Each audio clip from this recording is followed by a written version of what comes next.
초록어린이재단에 매달 100만 원을 후원하게 되었습니다. 이 모든 게 구독자, 시청자 여러분 덕분입니다. 구독과 좋아요 감사합니다.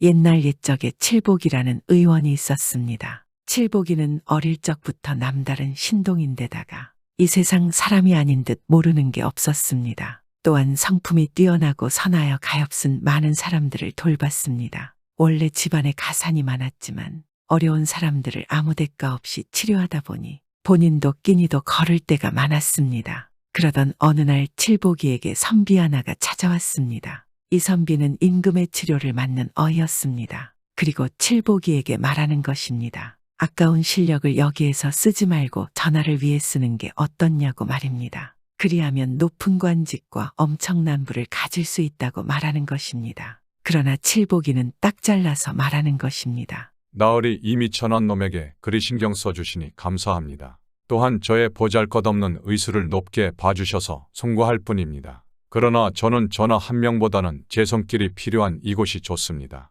전하에게는 나으리 같은 좋은 의원이 많지만 이곳은 제가 없으면 치료할 사람이 없습니다. 제 뜻은 이렇습니다. 그러자 어이가 칠복이의 대쪽 같은 마음에 더 이상 설득할 수 없어서 그냥 궁으로 갔습니다. 그런데 그리고 얼마 후 칠복이는 잠을 자다가 편하게 저 세상으로 갔습니다. 마을 사람들은 모두 슬퍼하고 통곡을 했습니다. 그런데 칠복이가 사망하고 얼마 되지 않은 날 평소에 칠복이와 사이가 좋았던 돌쇠라는 친구가 갑자기 사망하였습니다. 그런데 이 사망했던 돌쇠는 사망한 지 반나절 만에 긴 한숨을 내쉬면서 다시 살아나 깨어났습니다.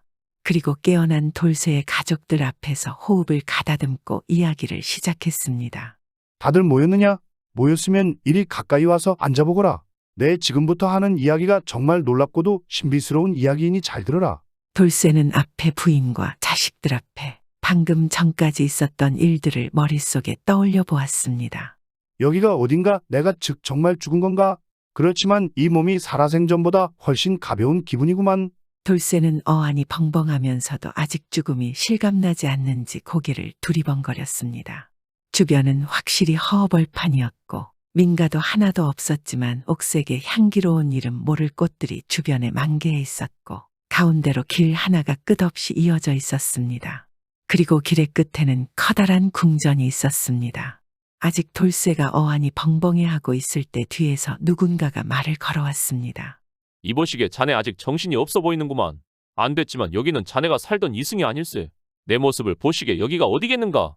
아직 정신을 못 차린 돌쇠가 뒤를 돌아보니 목소리의 주인은 과연 저승사자였습니다. 이 저승사자의 모습은 정말이지 피죽 한 그릇 못 먹고 죽은 사람처럼 백지장 마냥 하얗게 질린 얼굴이었습니다. 저승사자는 그런 얼굴로 돌쇠를 빤히 쳐다보며 말했습니다. 그렇지만 너무 놀라지 말게나. 자네의 경우는 아주 특별한 경우이지. 일단 나와 함께 가세나. 돌쇠는 문득 이승에 남겨두고 온 처자식들이 생각이 나서 울컥한 마음에 저승사자에게 하소연하듯이 말했습니다. 저기 사자 나으리 앞으로 저는 어떻게 되는 겁니까? 제가 정말 죽은 겁니까? 아직 이 승에서 내 처와 아들놈에게 못해준 것이 너무도 많습니다. 아무 인사도 없이 저승으로 가는 건 너무 억울합니다. 사자나리 제발 무슨 말씀을 해주십시오. 저승사자는 가만히 돌쇠의 말을 듣다가 조금 전과는 다르게 살짝 부드러운 어조로 말하였습니다. 너무 슬퍼 마시게 내 조금 전에 뭐라고 했는가. 자네는 특별한 경우라고 하지 않았는가. 그건 너무 슬퍼 말고 나를 따라오면 답을 알 수 있을 걸세. 저승사자의 위로인지 모를 말을 듣고 돌쇠는 거의 체념한 채로 이 저승사자를 조용히 따라 나섰습니다. 그래도 가는 길에 이름 모를 아름다운 꽃들도 피어있고 향기로운 냄새도 주변에서 풍겨져 나는 덕분에 돌쇠는 조금은 마음을 진정시킬 수 있었습니다. 얼마나 걸었을까? 돌쇠는 저승사자의 앞쪽에 커다란 궁궐이 하나 보이기 시작했습니다. 궁궐은 화려하며 주변에 밝은 빛이 번쩍거리는 것입니다. 돌쇠는 놀라워하며 저승사자에게 말했습니다. 아니 사자 나으리 도대체 저 궁궐은 무엇입니까? 내 평생 저리도 으리으리하고 커다란 궁궐은 본 적이 없습니다. 혹시 저기가 설마 지옥으로 들어가는 지옥문인 겁니까? 지옥문이라 그렇지 않네. 현판을 보시게 뭐라고 적혀 있는가. 돌쇠가 저승사자의 말을 듣고 가만히 현판을 보니 자미지궁이라고 쓰여 있었습니다. 아니 사자 나으리 자미지궁이라 쓰여 있습니다만 저것은 어떤 곳입니까? 저승사자는 천천히 돌쇠에게 일러주듯이 말하였습니다. 그런데 자네가 읽은 그대로 이곳은 자미지궁이라는 곳일세. 그리고 너무 슬퍼 마시게. 자네는 아직 명이 다한 게 아닐세. 이곳에 귀하신 분의 초대로 자네가 이곳으로 오게 된 걸세. 안으로 들어가 보면 자네도 조금은 내 말의 의미를 알 수 있을 거야. 돌쇠는 아까 전까지 슬펐던 마음과 이승에서 두고 온 처자식에 대한 생각은 어느새 잊어버리고 호기심과 두려움이 몰려왔습니다. 저승사자와 돌쇠가 궁궐 안으로 들어가니 듣도 보도 못한 동식물들과 바닥에는 옥색의 비단길이 길게 늘어져 있었고 하늘에는 새들이 날아다니고 있었습니다. 그리고 궁궐의 가운데에 한 선비가 새하얀 비단포를 입고 앉아 있었습니다. 돌쇠가 감탄하며 눈을 못 떼고 있는 사이에 저승사자가 말했습니다. 이보시게 어서 엎드려서 예를 갖추시게.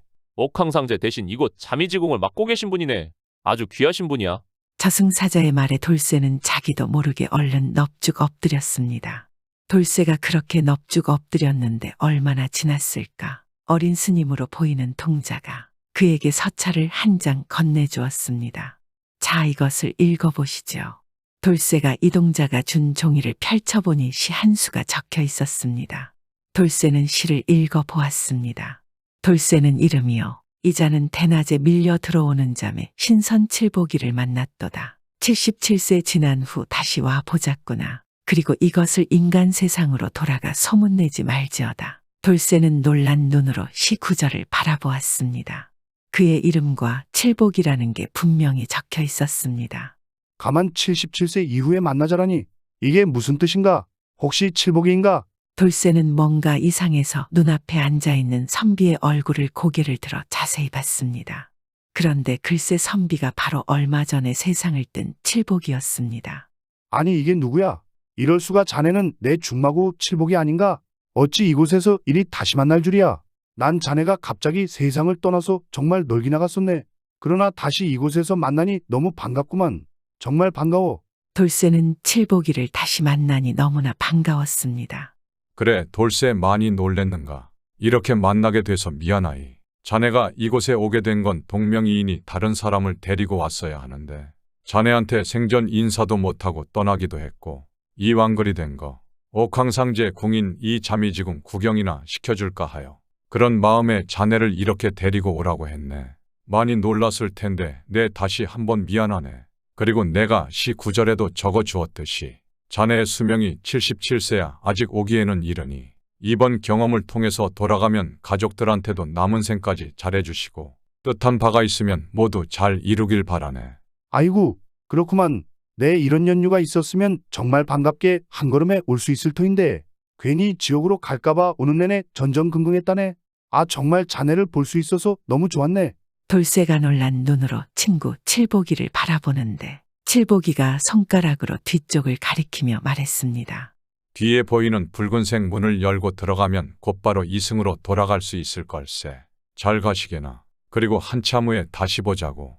그동안 남들한테 원망 살 일은 하지 말고 알았나. 그래야 다시 볼 수 있을 것이야. 돌쇠는 지금까지 일어난 일이 정말 꿈 같으면서도 오랜만에 본 칠복이와 곧바로 헤어지게 되니 왠지 모를 아쉬움이 들었습니다.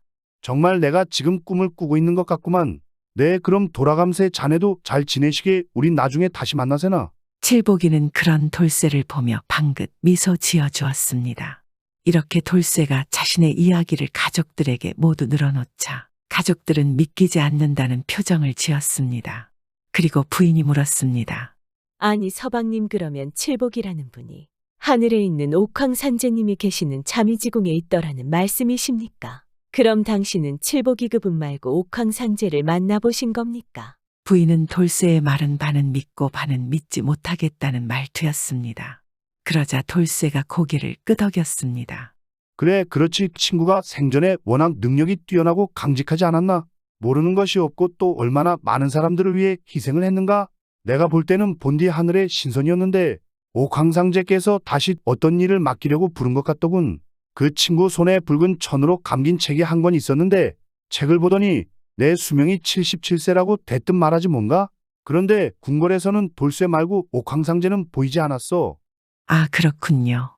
가족들은 서로의 얼굴을 바라보며 알 수 없다는 듯한 눈빛을 하였습니다. 그러자 돌쇠가 웃으며 말했습니다. 자자, 내가 겪은 일을 믿고 안 믿고는 각자 맡기기로 하고 중요한 것은 내가 살아 돌아왔다는 거 아니겠나? 앞으로 내 지금껏 돌아보지 못했던 일들도 열심히 하며 살아갈 테니 우리 식솔들 앞으로도 나와 같이 잘 살아보세나. 여보, 그렇네요. 우리도 지금부터 남에게 베풀며 잘 살아봐요. 그리하여 다시 살아난 돌쇠는 지난날 자신이 챙기지 못했던 가족들을 잘 챙기기 시작했고 자신이 하고자 하는 일들을 잘 해나가다가 정말 77세의 나이로 세상을 떠났습니다.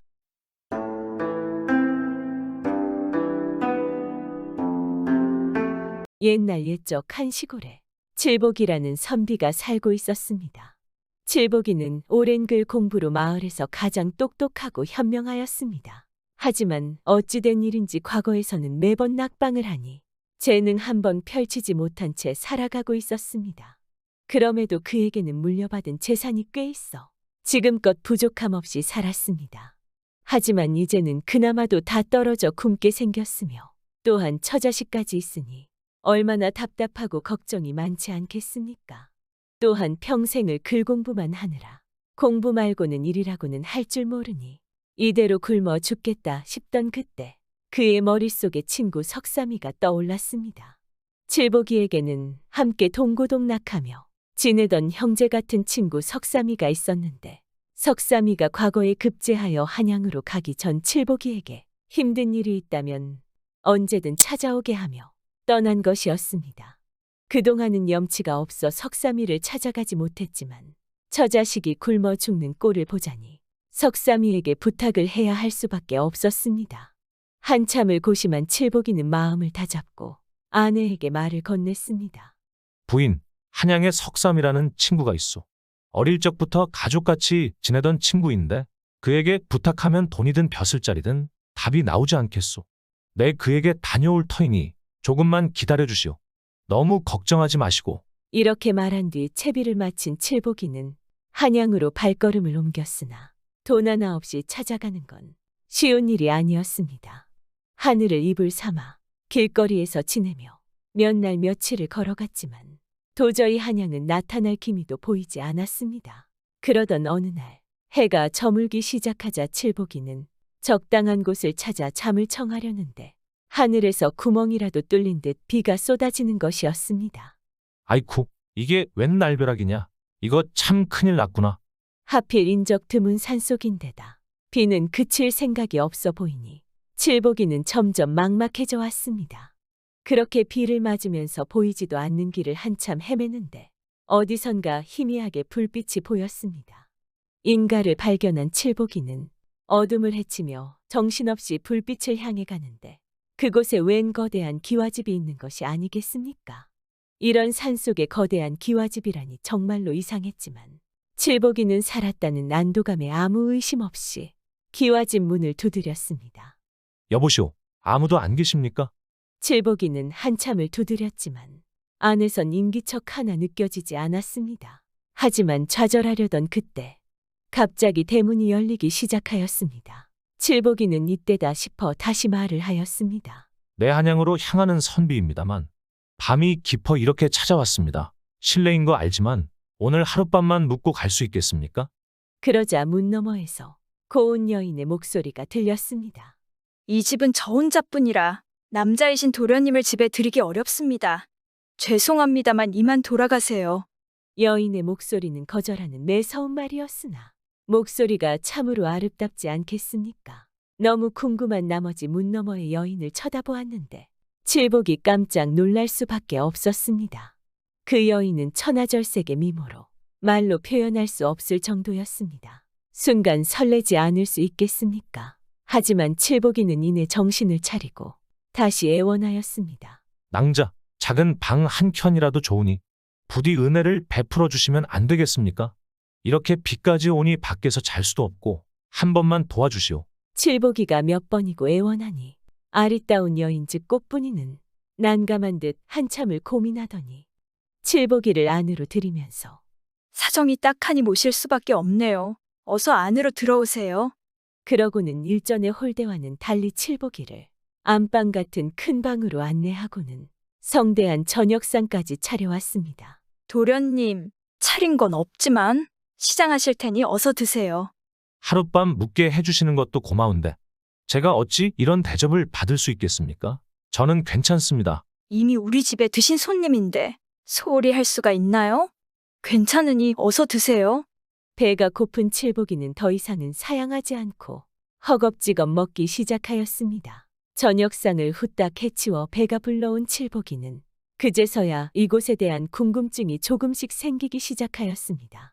낭자, 혼자 계신 집에서 이리 대접을 받으니 정말 송구스럽습니다. 그런데 어찌 이 산속에서 혼자 지내시는 것이오? 자식 하나 없이 서방님이 돌아가시니 세상이 싫어져 이 산 속에서 숨어서 살고 있어요. 이에 칠복이가 궁금한 것을 더 물어보려 하자 꽃분이는 대뜸 피곤할 테니 이부자리를 내어드리겠다며 방을 나가는 것이 아니겠습니까? 조금 이상했지만 칠복이는 대수롭지 않게 넘기고선 불러진 배를 안고 잠을 청했습니다. 다음 날 칠복이가 길을 떠나고자 채비를 하는데 갑자기 꽃분이가 나타나 칠복이의 소매를 붙잡으며 말했습니다. 도련님, 이것도 인연이라고 어렵게 찾아오셨을 것인데 이리 보내니 참으로 아쉽습니다. 하룻밤 더 묵고 가시는 것이 어떻겠습니까? 미모의 꽃분이가 가련한 눈으로 자신을 잡으며 그리 애원하니 이를 거절하기는 참으로 어려웠습니다. 한참을 고민한 칠복이는 그리 말씀하시니 하룻밤만 더 쉬다 가겠소. 고맙소. 칠복이는 그렇게 꽃분이가 대접하는 진수성찬을 하루 세끼 받아먹으며 편히 보내게 되었습니다. 어느덧 밤이 깊어지고 잠자리에 들 시간이 되자 꽃분이는 칠복이의 이부자리를 정리해 주었습니다. 그리고는 칠복이의 방에 있는 모든 초를 끄고 인사를 마친 뒤 문을 닫는 소리가 들렸습니다. 이렇게 칠복이도 잠에 청하려 하는데 갑자기 누군가 이불 속으로 들어오는 것이 아니겠습니까? 깜짝 놀란 칠복이가 돌아보니 그것은 다름 아닌 꽃분이었습니다. 그렇게 이불 속으로 들어온 꽃분이의 손은 칠복이의 몸으로 향했고 그들은 하룻밤을 함께 보냈습니다. 한번 그렇게 정을 나누고 나니 칠복이는 더 이상 세상에 부러울 것이 없었습니다. 거대한 기와집에 진수성찬이 차려지고 밤마다 양귀비가 환생한 듯한 미인을 품에 안으니 하늘을 난다 한들 이보다 좋을 수 있겠습니까? 그렇게 그는 처자식을 잊은 채 그곳에서 지낸 지 한 달이 지나게 되었습니다. 그제서야 칠복이는 정신이 번쩍 들었습니다. 이리 시간이 오래 흐르다니 식구들 모두 굶어 죽게 생겼구나. 내가 너무 내 생각만 하였구나. 어서 고향으로 돌아가야겠다. 그러고는 사정을 설명하며 식구들에게 돌아가야겠다고 꽃분이에게 말하였습니다. 그러자 꽃분이는 이미 다 알고 있다는 듯 말을 건넸습니다. 도련님, 걱정 마세요. 이미 도련님 댁에 먹을 것과 입을 것을 보내놓은 지 오래입니다. 아마 부족한 것 없이 살고 있을 것입니다. 그게 정말 사실이란 말이오. 내가 이 은혜를 어떻게 갚아야 할지. 은혜라니요. 제가 이미 손을 써놓았으니 걱정 말고 편히 쉬다 가세요. 꽃분이가 칠복이의 가슴팍에 손을 얹으며 그를 달래자 칠복이는 떠나려던 결심이 사르르 풀어져 다시 이 집에 머물게 되었습니다. 온갖 대접을 받으며 또다시 즐거운 한 달을 보냈지만 칠복이는 가족 걱정이 날이 갈수록 커져갔고 이에 가만히 있을 수 없어 꽃분이에게 말을 건넸습니다. 낭자, 그대가 내 식구들을 챙겼다곤 하나. 내 눈으로 직접 확인을 해야 마음이 놓일 것 같소. 그것만 확인된다면 다시 자네에게 돌아올 테니 오늘 떠나야겠소. 미안하오. 조금만 기다려주시오. 돌아온다는 약속은 꼭 지키겠소. 도련님, 식구들을 보셔야만 고심이 해결된다면 어서 다녀오세요. 하지만 도련님이 떠나 계신 동안 저는 날마다 도련님이 돌아오시기만을 기다릴 것이니 꼭 돌아오셔야 합니다. 기다리겠습니다. 그렇게 꽃분이는 칠복이에게 노잣돈을 내어주고선 집 밖까지 나와 손을 흔들며 배웅을 해주었습니다. 이렇게 꽃분이를 떠난 칠복이는 한참 만에 고향에 도착하였습니다. 그를 보자 아내와 아이들이 즐겁게 맞아주었습니다. 얼마나 고생이 많으셨어요, 서방님. 저희는 친구분 덕에 평생을 먹고 살아도 부족함이 없을 정도로 편히 잘 지냈습니다. 정말로 좋은 친구를 두셨습니다. 친구가 아닌 다른 여인 즉 꽃분이가 보내준 것인데 그리 칭찬을 하니 마음이 불편하였지만 칠복이는 오히려 큰 소리로 이야기했습니다. 내 가족과도 같은 친구라고 하지 않았나. 이제 걱정 말고 편안하게 지내시오. 그렇게 오랜만에 본 처자식과 못다한 이야기를 나누다 보니 벌써 한 달이 훌쩍 지났습니다. 칠복이는 꽃분이와의 약속이 생각나긴 했지만 그동안 그를 그리워했을 가족들을 생각하니 차마 다시 길을 떠날 수가 없었습니다. 시간은 또 하염없이 흘러 벌써 두어 달이 훌쩍 지났고 잊을 법도 하건만 칠복이의 머릿속에는 꽃분이의 얼굴이 더욱 선명히 떠올랐습니다. 어떻게 아리따운 꽃분이를 잊을 수 있겠습니까? 일이 큰 은혜를 입었는데 가서 인사라도 하는 것이 사람의 도리 아니겠나.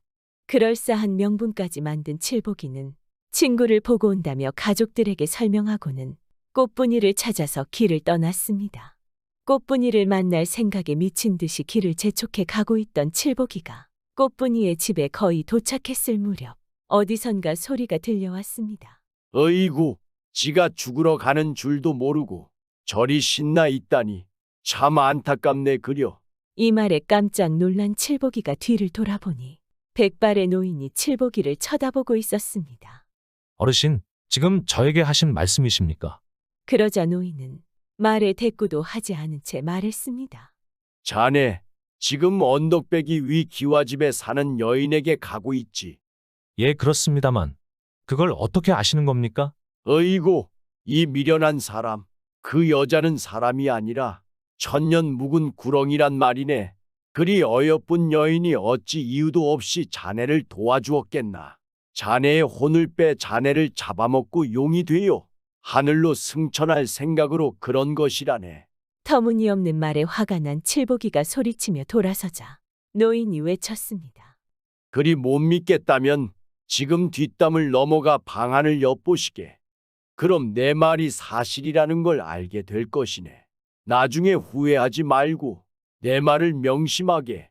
칠복이는 노인의 말을 무시하고 여인의 기와집 대문까지 다가갔으나 혹시나 하는 마음에 노인의 말을 따라 뒷담을 넘어갔습니다. 조심히 안으로 들어가 꽃분이의 방 안을 들여다보니 정말로 커다란 구렁이 한 마리가 꿈틀거리며 있는 것이 아니겠습니까? 이에 깜짝 놀란 칠복이는 다시 노인에게로 뛰어왔습니다. 어르신, 죄송합니다. 제가 어리석었습니다. 이제는 어르신의 말씀을 믿습니다. 그러면 전 이제 어떻게 하면 되는 것입니까? 노인은 담담히 말했습니다. 다시 대문으로 들어가면 구렁이 여인이 진수성찬 밥상을 차려올 걸세. 그러면 밥을 한 술 떠서 입에 물고 있다가 삼키지 말고 여인에게 뱉으시게. 명심하게 반드시 삼키지 말고 뱉어야 하네. 그래야만 자네가 살 수 있네. 그것밖엔 방법이 없네. 이렇게 말을 마친 노인은 온데간데 없이 사라져 버렸습니다. 마음을 다잡은 칠복이는 다시 꽃분이의 집으로 향했고 한참을 망설이다가 문을 두드렸습니다. 그러자 그토록 그리워하던 꽃분이는 뛰쳐나와 칠복이의 품에 안기며 그를 격하게 반겼습니다. 도련님, 드디어 오셨군요. 너무 보고 싶었습니다. 어서 안으로 들어오세요. 그러고는 노인의 말처럼 정말 진수성찬을 차려오더니 밥 한 술을 떠 고운 손으로 직접 칠복이에게 먹여주었습니다. 도련님, 시장하셨을 텐데 식기 전에 어서 드세요. 그렇게 손 쓸 새도 없이 밥을 받아먹은 칠복이는 고민에 빠졌습니다. 이걸 뱉으면 나는 살고 꽃분이는 죽겠지. 하지만 꽃분이는 나에게 해 한 번 끼친 적 없고 오히려 우리 가족을 살펴줘서 온 세상 호강은 다 누리게 되지 않았나. 그렇다고 내가 죽을 수는 없는 노릇인데 이를 어찌해야 한단 말인가. 잠시 생각에 빠진 칠복이가 고개를 들고 꽃분이를 바라보자 꽃분이는 여느 때와 같이 곱디 고운 자태를 뽐내며 그윽한 눈으로 자신을 바라보고 있었습니다. 칠복이는 한참을 고민하더니 결국 밥을 꿀꺽 삼켜버렸습니다. 그러고는 꽃분이에게 눈길 한 번 주지 않은 채 차려준 밥상을 모두 비워버렸습니다. 나는 이제 죽겠구나. 그래도 나에게 도움을 준 여인인데 이리 하는 것이 은혜를 갚는 길이겠지. 나만 생각할 수 없지 않는가. 이렇게 죽음을 각오한 찰나 갑자기 꽃분이는 칠복이의 손을 덥석 움켜쥐었습니다. 도련님, 어찌 밥을 제게 뱉어내지 않으셨단 말입니까? 아니, 낭자, 당신이 이 일을 어찌 알고 계시오? 칠복이가 깜짝 놀라 물었습니다. 도련님이 만난 백발 노인은 사실 천년 묵은 지혜입니다. 하느님께서 우리 둘 중 사람의 마음을 얻는 자 하나만 용이 되어 승천하게끔 하셨는데 제가 곧 도련님의 마음을 얻을 수 있을 것 같자 백발 노인이 이를 방해하고자 도련님을 시험에 들게 한 것입니다. 꽃분이는 눈물을 흘리며 칠복이에게 모든 일을 이야기했습니다. 그런 일이 있었구려. 당신이 구렁이라 나를 잡아먹는다 한들 당신에게 입은 은혜가 과한지라 차라리 나 혼자 죽는 것이 은혜를 갚는 길인 듯해 이리 선택하였다오. 어찌 받은 은혜를 잊을 수 있겠소. 죽는다니요? 그게 무슨 소리입니까? 도련님이 저에게 밥을 뱉었다면 도리어해를 당하셨을 겁니다. 천년을 기다린 일인데 한순간에 물거품이 되게 생겼으니 어찌 안 그러겠습니까? 하지만 도련님 마음에 모든 일이 잘 풀리게 되었으니 이제 걱정 마세요. 진심으로 감사드려요. 다 도련님 덕분입니다. 말을 마친 꽃분이가 일어나 칠복이에게 절을 하자 어디선가 천둥이 치며 땅이 흔들리기 시작하였습니다. 이에 칠복이는 그만 정신을 잃고 말았습니다. 한참 만에 깨어나 주위를 살펴보니 기와집은 온데간데 없고 칠복이는 바위 위에 누워있는 것이 아니겠습니까? 자신에게 끝없는 은혜를 베풀었던 꽃분이야말로 진정한 용의 자질을 지닌 자라 생각한 칠복이는 그 자리에서 꽃분이의 행복을 빌어주었습니다. 집으로 돌아온 칠복이는 항상 베푸는 삶을 살았는데 용의 은덕을 받은 덕분인지 하는 일마다 실패하는 법이 없었고 또한 과거에 급제하여 한 고을의 원이 되었습니다. 이렇게 하여 칠복이는 아내와 자식들과 함께 행복하게 지냈습니다. 서로 살다 보면 은혜를 모르고 지내는 경우가 많습니다. 하지만 은혜에 대한 고마움을 알고 진심으로 생각한다면 칠복이처럼 언젠가는 행복한 날이 오지 않을까요? 옛날 옛적 어느 한 마을에 세 아들을 둔 늙은 아버지가 살고 있었습니다. 어느 날 하루는 아버지가 세 아들을 불러놓고 말했습니다. 애들아, 내 오늘 마음이 하도 불안하고 몸이 안 좋아. 아랫마을 점쟁이를 찾아가 점 한 장을 받아봤더니 글쎄 손자 하나를 염라대왕께 선물해야 무사할 수 있다고 하는구나. 이 일을 도대체 어찌하면 좋단 말이냐. 정말 고민이 되는구나. 아버지 말씀이 끝나기 무섭게 첫째는 펄펄 뛰며 대답하였습니다. 아버지, 웬 말씀을 그렇게 하세요? 아버지 병이 아무리 중요하기로 어찌 한창 자라는 귀염둥이를 염라대왕께 선물하시란 말씀이십니까? 정말 말도 안 되는 말씀이십니다. 저는 도저히 못하겠습니다. 첫째는 화가 잔뜩 나기 시작하였습니다. 뒤이어 둘째도 마찬가지로 펄쩍 뛰며 말했습니다. 아버지, 죄송하지만 아버지는 이미 회갑을 넘겨 그만 사셔도 되시지만 앞길이 창창한 어린 것들을 무슨 죄로 벌써 땅에 묻겠습니까? 저도 도저히 못하겠습니다. 두 아들의 말을 들은 아버지는 낙심해서 장탄식을 하더니 이번에는 셋째 칠복이를 돌아보며 물었습니다. 칠보가, 너의 생각은 어떠하냐? 너도 형들이랑 같은 생각인 것이냐? 한번 말해보거라. 아버지의 말에 셋째 칠복이는 얼른 대답을 올렸습니다. 아버지, 어린 것이야 죽으면 다시 나올 수 있으나 아버지는 한번 돌아가시면 다시는 못 오시는데 제가 무엇을 더 아끼겠습니까? 제가 아들을 바쳐 아버지의 무병장수를 기할까 합니다. 셋째 칠복이의 말을 들은 아버지는 못내 흡족해하며 말을 하였습니다. 그럼 좋다. 오늘 밤에 점쟁이 말대로 저 뒷동산 바위 밑에 굴을 파고 너의 자식을 묶어라. 알겠느냐? 네, 알겠습니다, 아버지. 그렇게 하도록 하겠습니다. 밤이 되자 셋째 칠복이는 아버지의 말씀대로 단잠 든 2살짜리 어린 것을 파묻자니까 가슴이 터지는 것만 같았습니다. 아무리 아버지를 위한 것이지만 얼마나 마음이 아프겠습니까? 하지만 셋째 칠복이는 모질게 마음을 먹고 땅을 파기 시작하였습니다. 한참을 땅을 파서 묻으려는데 뒤에서 칠복이를 지켜본 아버지가 소리쳤습니다. 안 된다. 좀 더 파거라. 아버지의 호령에 칠복이는 다시 또 땅을 파기 시작하였습니다. 그리고 다시 아들을 묻으려는데 안 된다. 아직도 좀 더 파거라. 하고 아버지가 또 호령하는 것이었습니다. 칠복이는 몹시 지쳤지만 아버지를 위해 한 삽 더 팠습니다.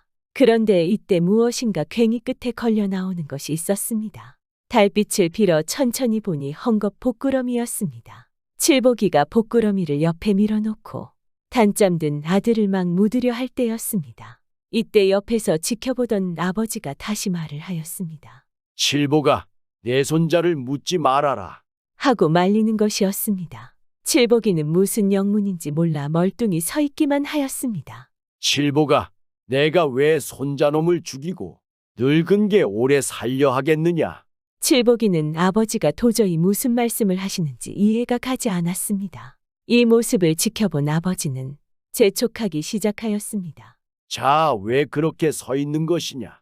그 복구러미를 얼른 풀어 헤치거라. 칠복이는 아버지의 말씀에 복구러미를 푸니 그 안에는 엽전이 수북히 쌓여 있었습니다.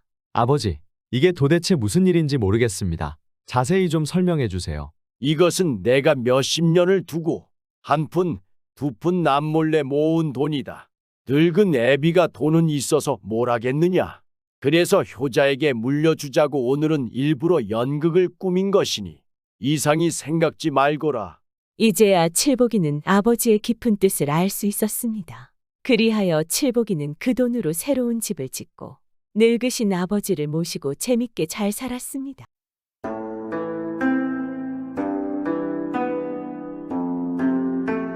옛날 옛적에 어떤 부부가 살았는데 참 가난했습니다. 아무리 일을 해도 가난을 못 면하는 것입니다. 그래서 아궁이엔 풀이 나고 목구멍엔 거미줄을 치는 판입니다. 한 번은 동네 부잣집 노인이 환갑이 돼서 동네 사람들 다 모여 잔치판이 벌어졌습니다. 이 부부도 일찌감치 들매끈 조이고 간 것입니다.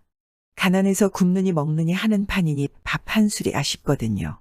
잔치집에는 먹을 것이 많을 테니 가서 밥 한 술 얻어먹자 하고 간 겁니다. 갔는데 글쎄 잔치집에서 밥을 안 주는 것입니다. 다른 사람들한텐 밥도 주고 떡도 주고 술도 주고 한 상씩 푸짐하게 차려주면서 이 부부한텐 아무것도 안 주는 것입니다. 가만히 보니까 가난하다고 괄시를 하는 거였습니다. 다른 사람들은 다들 잔치집에 올 때 뭐라도 하나씩 들고 왔습니다. 닭도 잡아오고 술도 빚어오고 하다못해 대추 몇 알이라도 들고 오는데 이 부부는 빈손으로 갔단 말입니다. 부부는 들고 가려니 쥐뿔이나 있어야 들고 가지 아무것도 없었습니다. 그냥 빈입만 가지고 가니까 주인이 그만 푸대접을 하는 것입니다. 남들 먹고 노는 것 구경이나 하면서 쫄쫄 굶었습니다. 하루 종일 구석에 앉아 그러고 있으니 이제 저녁 어스름이 돼서 잔치가 파할 때쯤 돼서야 쪽박에 식은 밥 한 덩이를 주는 것입니다. 어지간히 불쌍해 보였던지 어쨌던지 밥 한 덩이 주기에 감지덕지로 얻었습니다. 그 바닥에 무슨 채면 차리겠습니까? 그래 밥 한 덩이를 얻어서 쪽박을 들고 부부가 집으로 갔습니다. 집에 가서 먹으려고 말입니다. 허둥지둥 가다가 모퉁이를 딱 도는데 그만 남편이 돌부리를 차고 엎어지는 것입니다. 바가지를 들고 가다가 돌부리를 차고 푹 엎어지니까 밥이 다 쏟아졌습니다. 왕창 쏟아져서 좌르르 흩어지니까 흙에 섞여 못 먹게 된 것입니다. 그 꼴을 당하고 보니 참 억장이 무너지것입니다. 밥 한 술 얻어먹으려고 잔치집에 갔다가 푸대접 받고 하루 종일 굶은 것만도 서러운데 겨우 밥 한 덩이 얻어서 들고 오다가 엎어지는 바람에 그마저 다 쏟아버렸으니 이게 무슨 박복한 팔자냐 말입니다. 하도 서러워서 둘이 그 자리에 주저앉아 엉엉 울었습니다. 실컷 울다가 생각해보니 그놈의 돌부리가 참 괘씸했습니다. 사람한테 괄시받았으면 돌멩이나 그러지 말아야지. 말 못하는 돌덩이까지 사람을 업신여기나 싶어서 속이 상한단 말입니다. 그래 남편이 이웃집에 괭이를 얻어다가 그걸 파냈습니다. 이놈의 돌을 파내서 아주 멀리 갖다 버려야지. 하고는 그걸 파내는데 이것이 파면 팔수록 점점 커지는 것입니다. 땅 위엔 그저 달걀만 한 것이 뾰족 솟아나왔더니 땅 속엔 절구통만 한 것이 펑퍼짐하게 들어앉아 있는 겁니다. 그런데 다 파내고 보니 그 돌덩이가 이상한 것입니다. 빛이 번쩍번쩍 나고 있었습니다. 여보, 아무래도 이 돌덩이가 예사 돌덩이가 아닌 것 같소. 집에 가져갑시다. 하고서 둘이 그걸 들고 집에 왔습니다. 절구통만 한 걸 방 안에 갖다가 세워놓고 하루 보고 이틀 보고 하다가 아내가 남편더러 일렀습니다. 여보, 이 돌을 짊어지고 장에 가서 팔아보시오. 그 돌덩이를 누가 산다고? 글쎄, 속는 셈치고 가져가서 팔아보시오. 누가 값을 물으면 그저 제 값만 달라고 해보시오. 그래서 남편이 돌덩이를 짊어지고 장에 갔습니다. 가져가서 앞에 놓고 앉아 있으니 뭐 누가 거들떠나 보겠습니까? 종일 있어도 묻는 사람 하나 없었습니다. 하는 수 없이 그냥 짊어지고 왔습니다. 아내가 아직 임자를 못 만나 그러니 다음 장에 한 번 더 가져가 보시오. 해서 그 다음 장에 또 가져갔습니다. 그래도 못 팔고 그 다음 장에 또 가져갔습니다. 가져가서 앞에 놓고 앉아 있으니 하루해가 다가고 파장 무렵이 되니까 갓쓰고 도포 입은 한 사람이 와서 물었습니다. 그건 얼마 주면 팔 거요? 그래서 아내가 시킨 대로 했습니다. 아이, 그저 제값만 주면 팔지요. 그랬더니 지금은 돈이 없다면서 집으로 가자고 해서 따라갔습니다. 간이 커다란 기와집에 들어가는 그게 정승집인 것입니다. 정승이 돌덩이 조각을 이리 보고 저리 보고 하더니 이게 천년에 한 번 나온다는 생금덩이일세. 값을 매길 수 없는 물건이니 뭐든지 바라는 걸 말해보게. 바라는 거야. 그저 밥 한 굶고 사는 것이 바라는 거지요. 하자 그랬더니 정승이 논문서에 반문서에 돈과 곡식을 바리바리 싸주면서 이것이면 평생 밥은 배불리 먹고 살걸세. 해서 돌덩이를 팔았고 그래서 그 뒤로는 참 밥 한 끼 안 굶고 잘 먹고 잘 살았고 부부는 매년 가난한 사람들에게 곡식을 나누어 주었습니다. 자신들의 배고픔스러움을 누구보다 잘 알았기 때문입니다.